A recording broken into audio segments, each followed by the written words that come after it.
अल्हम्दुलिल्लाहि रब्बिल आलमीन वस्सलातु वस्सलामु अला सय्यिदिल मुरसलीन अम्मा बाद फ़अऊज़ु बिल्लाहि अस्समीउल अलीम मिनश शैतानिर रजीम व हम्ज़िहि व नफ़्ख़िहि व नफ़्थिहि इन्नल हम्दलिल्लाहि नहमदुहु व नस्तईनुहु व नस्तगफिरुहु व नऊज़ु बिल्लाहि मिन शुरूरि अनफुसिना व मिन सय्यिआति अअमालिना मन यहदिल्लाहु फला मुदिल्ल लहु व मन युद्लिल्लाहु फला हादिय लहु व अशहदु अन ला इलाहा इल्लल्लाहु वहदहु ला शरीका लहु व अशहदु अन्ना मुहम्मदन अब्दुहु व रसूलुहु या अय्युहल्लज़ीना आमनू या अय्युहल्लज़ीना आमनू तक़ुल्लाहा हक़्क़ा तुक़ातिहि व ला तमूतुन्ना इल्ला व अंतुम मुस्लिमून रब्बि इश्रह ली सदरी व यस्सिर ली अमरी वहलुल उक़दतम मिन लिसानी यफ़क़हू क़ौली। देखिए बेसिकली हमारी जो किताब है इसका नाम है दुरूसुल लुग़तुल अरबिय्या, यानी ये basically Medina Arabic grammar book है जिसके राइटर का नाम है डॉक्टर वी अब्दुर रहीम। अब इस अरबिक में इसका नाम है दुरूसुल लुग़तुल अरबिय्या। अब पहला हम जाते हैं दुरूसुल का मतलब, दर्स की जमा दुरूस होती है। वाहिद मतलब सिंगुलर होता है, जमा यानी प्लूरल होता है। तो दर्स की जमा दुरूस हो गई। दर्स मतलब लेसन्स और दुरूस मतलब लेसन्स। फिर उसके बाद लुगतुल यानी लैंग्वेज, लुगतुल का मतलब लैंग्वेज। फिर उसके बाद अरबिया यानी अरबिक, यानी lessons of Arabic language, lessons of Arabic language. ठीक है। फिर उसके बाद लिगोइरिन नाफितीना बिहा, लिगोइरिन नाफितीना बिहा यानी फॉर नॉन स्पीकिंग अरब्स के लिए, यानी जो नॉन स्पीकिंग पीपल है ना उनके लिए है। फिर उसके बाद नेक्स्ट लिखा है अज्जुज अव्वल।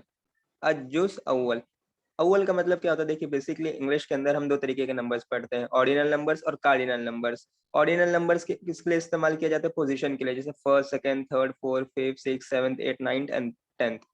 कार्डिनल नंबर्स काउंटिंग के लिए इस्तेमाल किए जाते हैं, जैसे 1 2 3 4 5। उसी तरीके से अरबिक में ऑर्डिनल नंबर्स होते हैं, अव्वल, सानी, सानिस, अव्वल, सानी, सालिस, राबि, खामिस, इस तरीके से। और कार्डिनल नंबर्स भी होते हैं वाहिद, इस्नान, सलासा, अरबा, खमसा, इस तरीके से। तो यहाँ पे अज्जुज का मतलब होता है पार्ट। जैसे कि कुरान के 30 जुज होते हैं, अरबी में पारे को जुज कहते हैं, उर्दू में पारा कहते हैं ना, अरबी में जुज कहते हैं। अव्वल का मतलब होता है फर्स्ट, यानी द फर्स्ट पार्ट। फिर नीचे लिखा है दुक्तुर वी अब्दुर रहीम।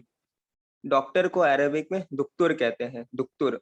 अब इंसान डॉक्टर दो वजहों की वजह से बन सकता है, या तो फिर पीएचडी कर ले यानी डॉक्टर ऑफ फिलोसफी, या तो फिर एमबीबीएस कर ले यानी मेडिकल साइंस का जो डॉक्टर होता है उनको भी हम डॉक्टर कहते हैं। ठीक है।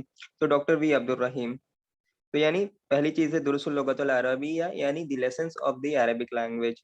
फिर लिगोइरिन नाकितीना बिहा यानी फॉर नॉन स्पीकिंग पीपल के लिए। ठीक है। अजुज अव्वल यानी द फर्स्ट पार्ट। दुक्तुर वी अब्दुर रहीम यानी doctor V Abdur Rahim. Doctor को अरबी में दुक्तुर कहते हैं। ये पहली चीज समझ में आई? माइक अनम्यूट करके बताइए। जी जी। फिर नेक्स्ट है अदरसु अव्वल। अब इसके अंदर जैसे कि इंग्लिश के अंदर हमें किसी चीज को खास करने के लिए उसके आगे हम द लगाते हैं, वैसे ही अरबी में अलिफ्लाम लगाते हैं। अरबी में जब अलिफ्लाम लगता है किसी वर्ड में उसको मारिफा कहते हैं, और जब अलिफ्लाम नहीं लगता उसे नकीरा कहते हैं। इंग्लिश में इसको डेफिनेट आर्टिकल और इनडेफिनेट आर्टिकल कहते हैं। तो फॉर एग्जांपल अल्लाह के जितने भी नाम हैं वो अल्लाह के नाम के साथ अल्लाह की सिफात भी है, और अल्लाह की जो सिफात है वो अल्लाह के लिए स्पेसिफिक है और अल्लाह उस सिफात में सबसे बेस्ट है। जैसे इंग्लिश में हम पढ़ते हैं ना कंपैरेटिव डिग्री और सुपरलेटिव डिग्री। कंपैरेटिव डिग्री में हम एक को दूसरे से कंपेयर करते हैं, A is better than B, B is better than C, और C is better than D. तो हमें पता चला कि ए है बी से बेहतर, लेकिन बी सी से बेहतर है, इसका मतलब सी ए से भी बेहतर है। तो कंपैरिजन में कंपैरेटिव डिग्री में दो लोगों को कंपेयर किया जाता है, लेकिन सुपरलेटिव डिग्री में एक को सबसे कंपेयर किया जाता है। जैसे कि for example A is the best अगर हमने कहा, तो इससे हमें पता चल गया कि ए बी से, सी से, डी से, यानी तमाम लेटर से सबसे बेस्ट है।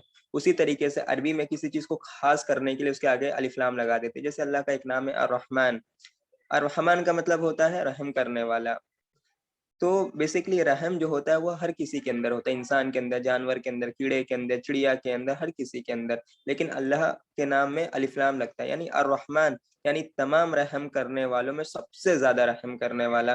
मतलब वो जो रहमत है अल्लाह के लिए खास हो गई, यानी अल्लाह की जो रहमत है वो ऑर्डिनरी रहमत की तरह नहीं बल्कि बहुत ज्यादा खास, स्पेशल और स्पेसिफाइड है, और वो सिर्फ अल्लाह के लिए ही है।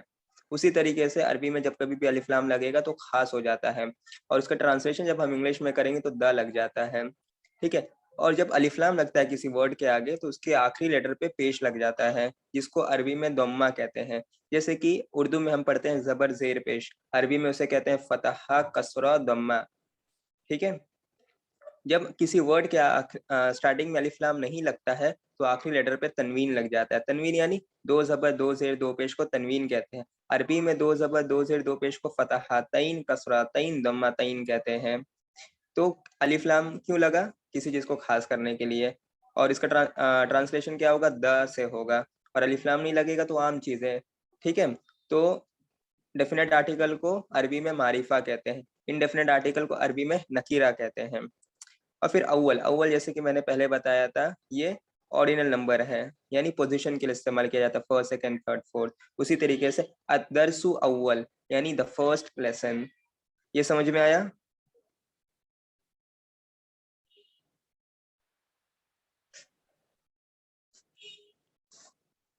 हेलो, समझ में आया?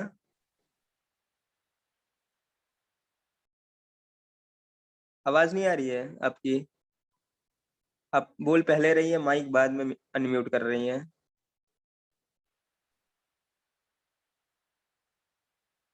आफिरा, क्या नाम है आपका? जो भी है। हेलो,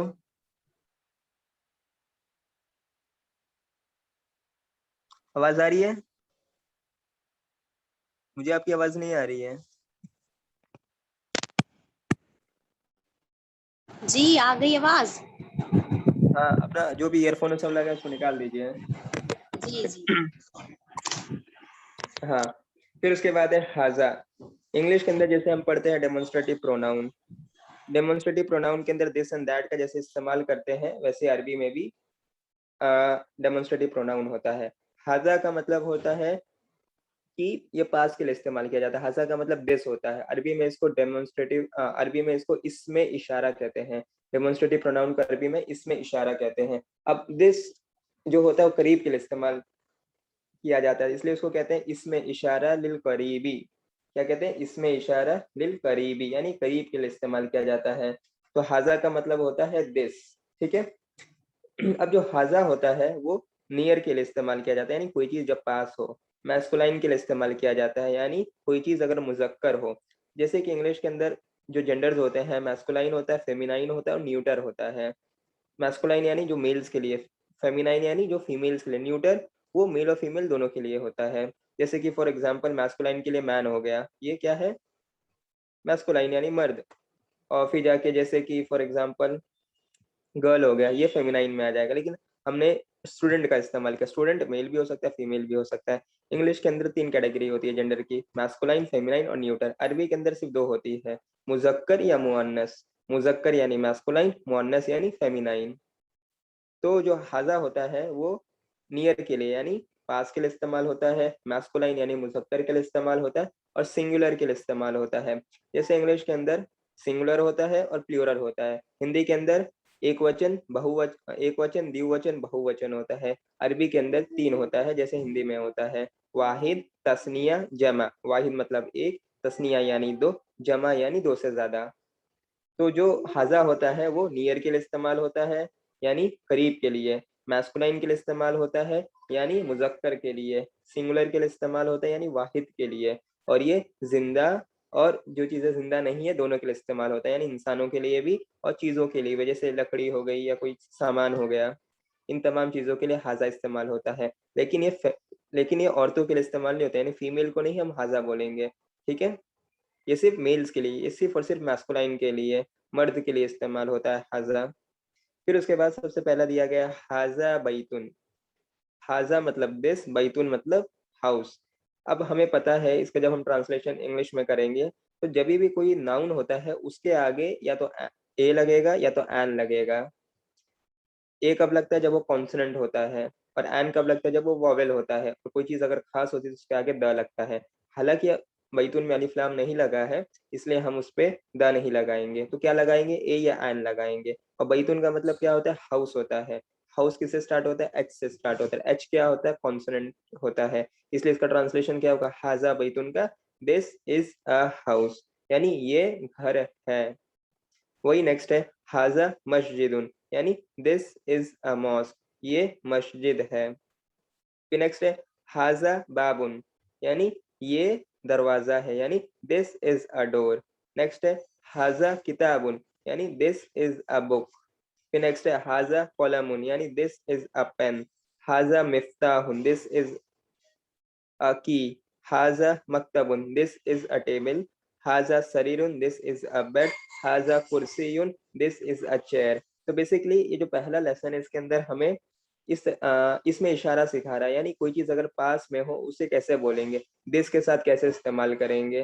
तो बेसिकली ये फर्स्ट लेसन के अंदर डेमोन्स्ट्रेटिव प्रोनाउन है, यानी इसमें इशारा लिल करीबी। ये समझ में आया आपको? जी। नेक्स्ट है मा हाजा। जो माँ होता है ये क्वेश्चन वर्ड के लिए इस्तेमाल किया जाता है, यानी सवाल पूछने के लिए इस्तेमाल किया जाता है। माँ का मतलब होता है व्हाट, यानी क्या। माँ हाजा यानी क्या है ये, यानी व्हाट इज दिस। तो इससे पहले माँ जो होता है वो जिंदा चीजों के लिए इस्तेमाल नहीं होता है।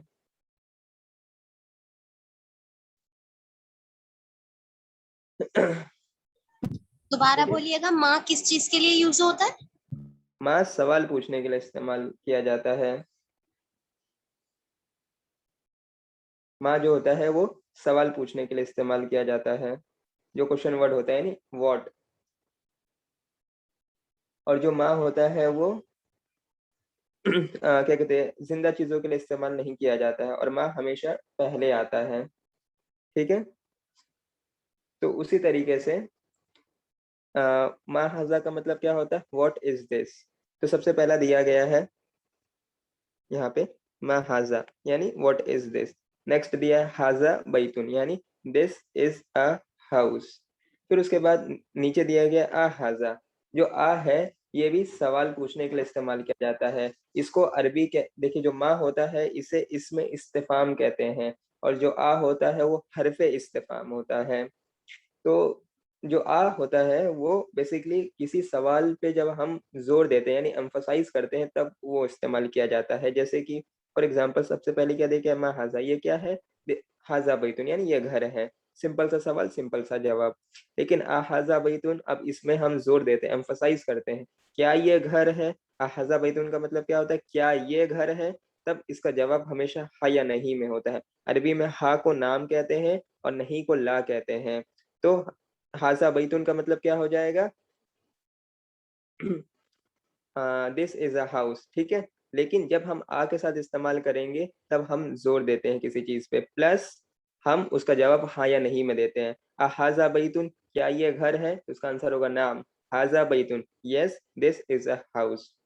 ठीक है, फिर नेक्स्ट है मा हाजा, यानी व्हाट इज दिस, ये क्या है। आंसर इसका है हाजा कमीजुन, यानी दिस इज अ शर्ट। फिर उसके बाद नेक्स्ट है हाजा सरीरुन, इज दिस अ बेड, क्या ये बिस्तर है, क्या ये पलंग है। तो आंसर क्या होगा, ला, नहीं। हाजा कुर्सीयुन, दिस इज अ चेयर, ये कुर्सी है। फिर नेक्स्ट है हाजा मिफ्ताहुन, क्या ये चाबी है, इज दिस अ की। आंसर है इसका ला। हाजा कलमुन, नहीं ये कलम है, no this is a pen. मा हाजा, व्हाट इज दिस। हाजा नजमुन, this is a star. Star को नज्म कहते हैं, सूरज को शम्स कहते हैं, और चांद को कमर कहते हैं। ठीक है, ये पे समझ में आया? दोबारा बताइएगा। चांद को कमर कहते चांद, हैं। चांद को कमर कहते हैं, कमर कॉफ से। हाँ। सूरज को शम्स कहते और हैं, सूरज शीन को से। और शम्स कहते हैं। हाँ, और जो सितारा होता है उसे नज्म कहते हैं। सितारे जैसे को कुरान में है नजम। ना, वशम्सी वद्दुहाहा वल कमरी इजा तलाहा वन नहारी इजा जल्लाहा। कुरान के अंदर ओके। सूर्य शम्स आपने पढ़ा है? जी। हाँ, तो उसमें आता है ना सूर्य शम्स। सूर्य नंबर कितने हैं, 91। उसमें वशम्सी वद्दुहाहा वल कमरी इज़ा तलाहा वन नहारी इज़ा जल्लाहा, यानी अल्लाह सूरज की कसम खाते हैं और उसकी रोशनी की कसम खाते हैं। वशम्सी वद्दुहाहा वल कमरी इज़ा तलाहा, और चांद की जब वो उसके पीछे निकले, यानी अल्लाह इसमें सूरज और चांद की कसम खाते हैं। तो शम्स और सूरज, ये शम्स और कमर समझ में आया।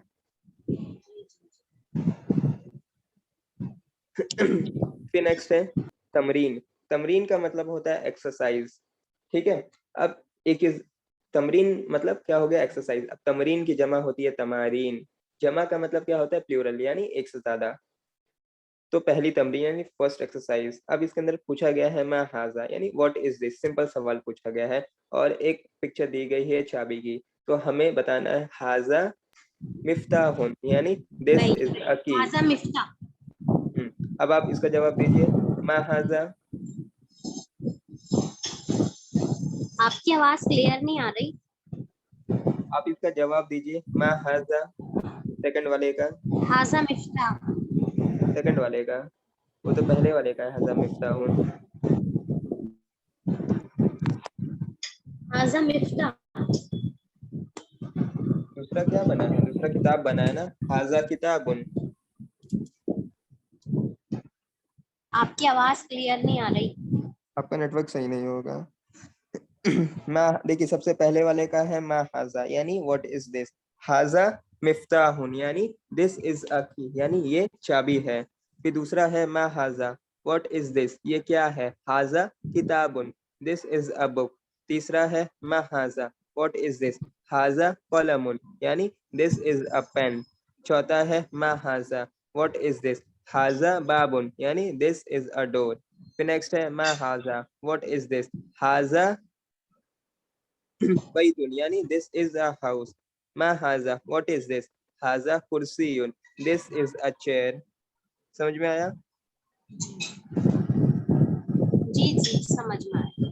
फिर नेक्स्ट है तमरीन सेकंड, यानी सेकंड एक्सरसाइज।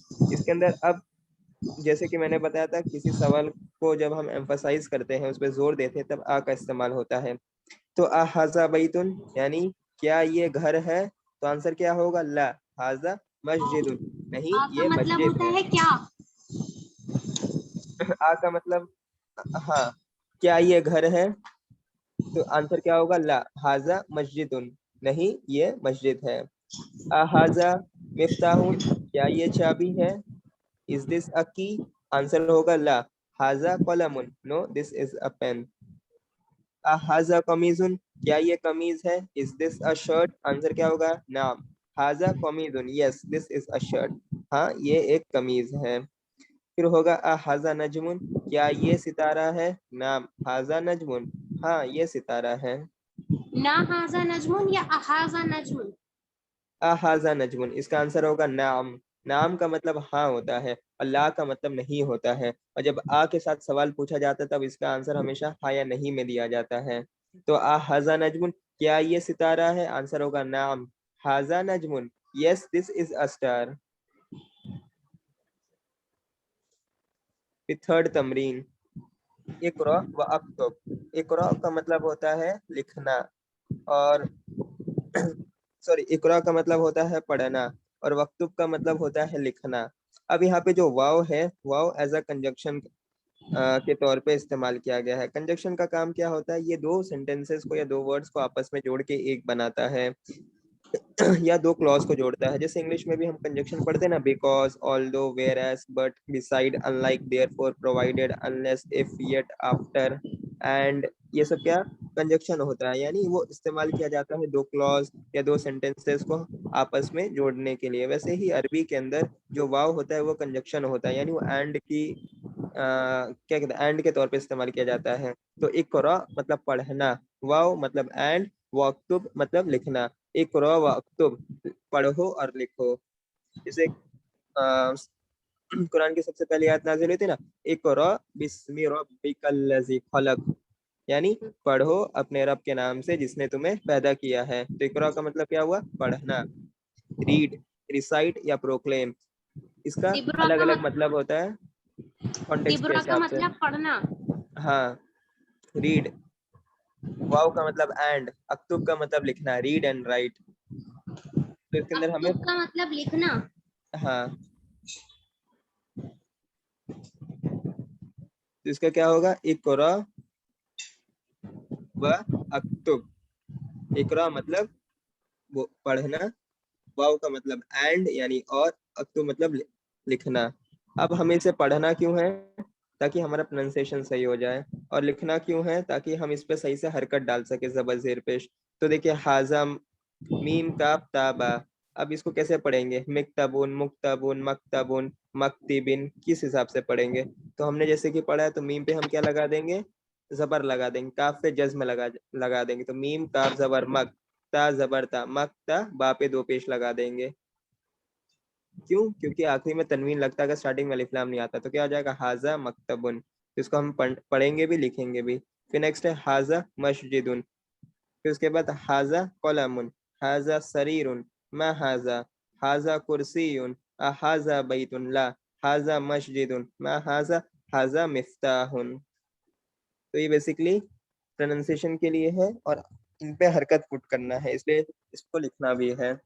फिर नेक्स्ट है मन हाजा।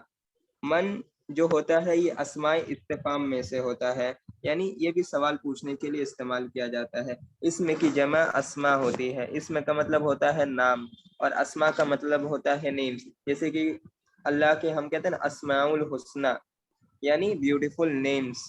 जैसे अर्रहमान, अर्रहीम, अल मलिक, अल कुद्दूस, अस्सलाम, अल मोमिन, अल मुहैमिन, अल अजीज एंड सो ऑन टिल 99।